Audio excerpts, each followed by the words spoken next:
പാളയം central ലൈബ്രറിക്ക് സമീപമായി പഴയ പുസ്തകങ്ങൾ വിൽക്കുന്ന 30ഓളം സ്റ്റാളുകളാണുള്ളത്. ഇംഗ്ലീഷ്, മലയാളം നോവലുകൾ, ചരിത്രഗ്രന്ഥങ്ങൾ, മാഗസിനുകൾ, മെഡിക്കൽ, എഞ്ചിനീയറിംഗ് തുടങ്ങി ഏതുതരം പുസ്തകങ്ങളും ഇവിടെ പകുതി വിലയ്ക്ക് ലഭിക്കും. എന്നാൽ ആഗസ്റ്റ് 3-ന് മുമ്പായി സ്ഥലം ഒഴിയണമെന്ന് കാണിച്ച് കളക്ടർ ഇവർക്ക് നോട്ടീസ് നൽകിയിരിക്കുകയാണ്. റോഡ് വികസനത്തിന്റെ പേര് പറഞ്ഞാണ് ഇവരെ കുടിയിറക്കുന്നത്. പുനരധിവാസം ഉറപ്പു നൽകാനും അധികൃതർ തയ്യാറല്ല. 50ഓളം കുടുംബങ്ങളുടെ ഉപജീവന മാർഗം കൂടിയാണ് ഈ പുസ്തകശാലകൾ.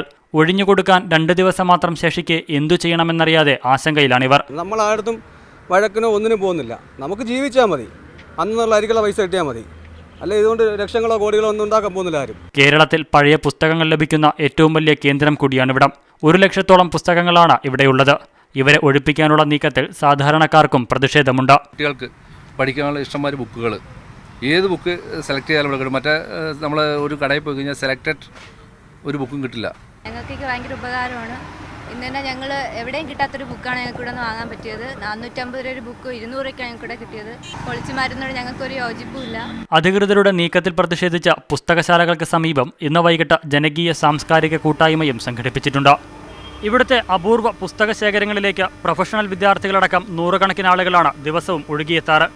മുഖവിലയുടെ പകുതിയും അതിൽ താഴെയും ഈടാക്കുന്ന ഇവിടം ഇല്ലാത്തവന്റെ അക്ഷരസ്വപ്നങ്ങൾക്ക് ചിറകു നൽകുന്ന സ്ഥലം കൂടിയാണ്. ഇതിനെതിരെയാണ് അധികൃതർ നടപടിയുടെ പടവാളോങ്ങുന്നത്. ക്യാമറാമാൻ PL മനോജിനൊപ്പം അൽ അമീൻ, മീഡിയ 1, തിരുവനന്തപുരം.